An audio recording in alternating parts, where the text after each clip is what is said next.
Alright, and so round 3 and final one for the evening. We have another one from Dan. This is a yellow Bhut Jolokia.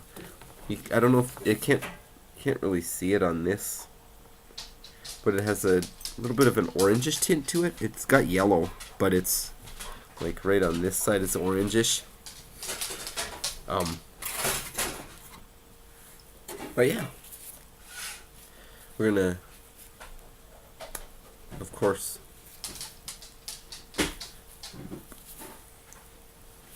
want some seeds from this.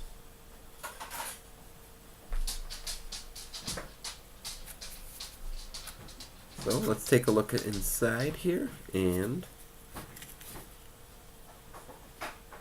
ooh, smells pretty warm.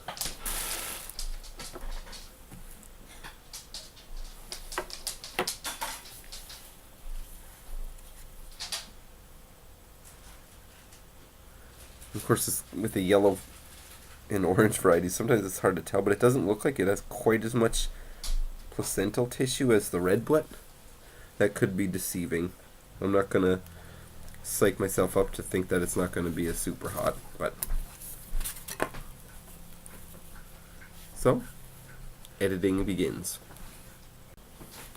Alright, so I took out a considerable amount of footage of me plucking out seeds, and here's the end result.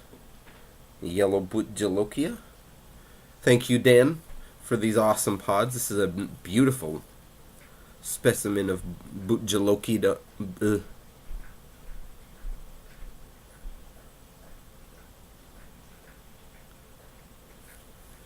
Okay, so I took out quite a bit of footage of me taking out seeds, and here's the end result. Yellow Bhut Jolokia. Thank you, Dan, for these awesome pods. This is a beautiful specimen of Bhut Jolokia dum. And so, get it ready.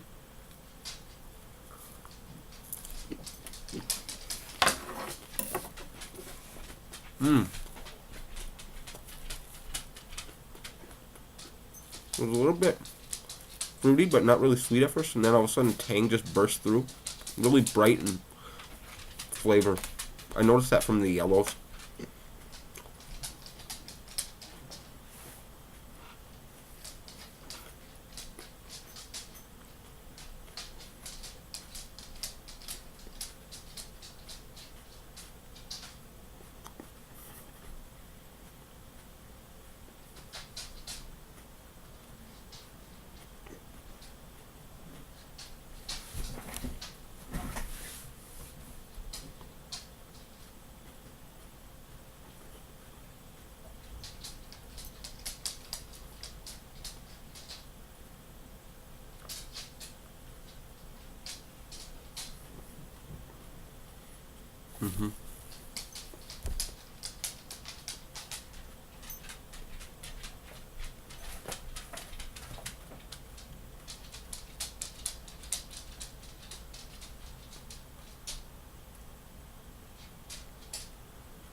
Ooh. Okay, so it's starting to pick up big time on the tongue right off the bat. This one's not hitting the throat nearly as much. A little bit of warmth down in here, but it's mainly just wrapping itself around my whole tongue. Underneath is really strong focus. A lot of warmth from this one. Flavor-wise, it was I don't know, kind of similar to the Fatali. The Fatalis, though, have a definitely much more of a canary kind of yellow to them, or yellow Bhut. Many different ones I've seen have a little bit more of an yellow-orange color to them. Not heavy on the orange, but a little bit more orangish than the yellow Fatali. Ooh, it's building really strong up on the tongue now. Very top of my tongue is just... Throat is starting to build quite a bit too. feeling more sweat coming on, warm in the chest. It was, yeah, there wasn't really any sweetness to it. The faint bitter from the capsaicin, but overall it was that bright yellow chinense flavor where it's fruity and kind of certain citrus notes, I guess, to a point. Not quite as much with this one, but yeah. And then after the few seconds of the flavor, it just poof, suddenly it became tart and tangy. So that was an interesting flavor profile. Oh, down the sides of the back of the throat. Now we're starting to pick up a bit.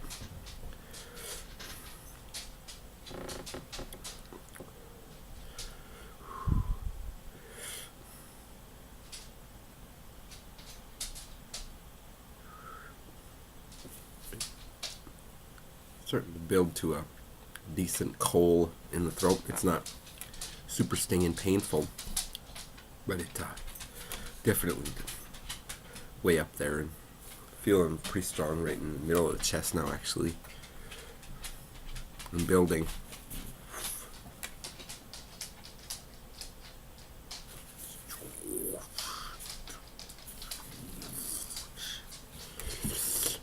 Bit of drool happening with this one too.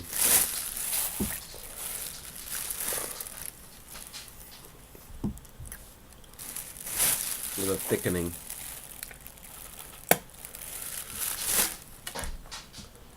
Tongue feels swollen. Lips are going at a good level. A little bit in my gums, insides of my cheeks, and yeah, a little bit on the roof of the mouth. But definitely the tongue, and lips, throat, chest are more at the forefront.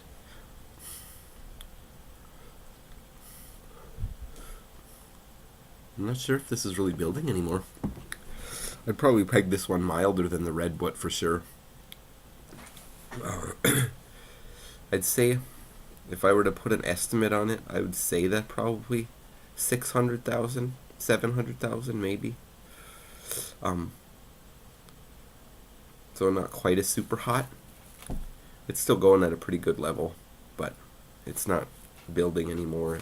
Nothing like that Sunrise Scorpion a few days ago. That was really intense.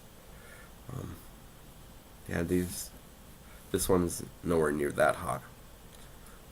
But yeah, it's still damn hot. It's could a bit hotter than an orange habanero, but again, stopping just like the 7-Pod Burgundy, it stopped just short of the super hot level. So it's kind of in that intermediate zone between habanero and super hot.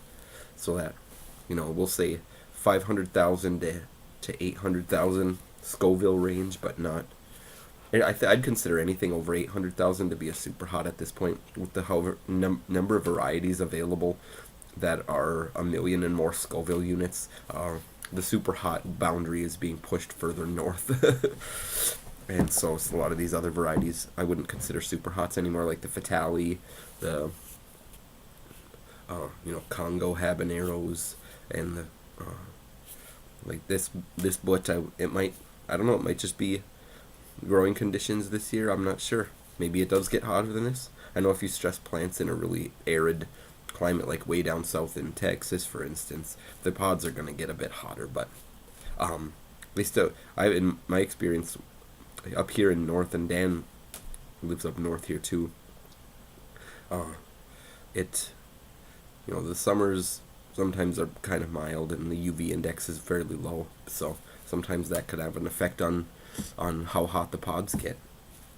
But they generally are fairly close to up here to what they are on their optimal heat levels, but not always. Yeah, it was still a really hot pod, though. It's wrapping around my throat settling into more of a warm.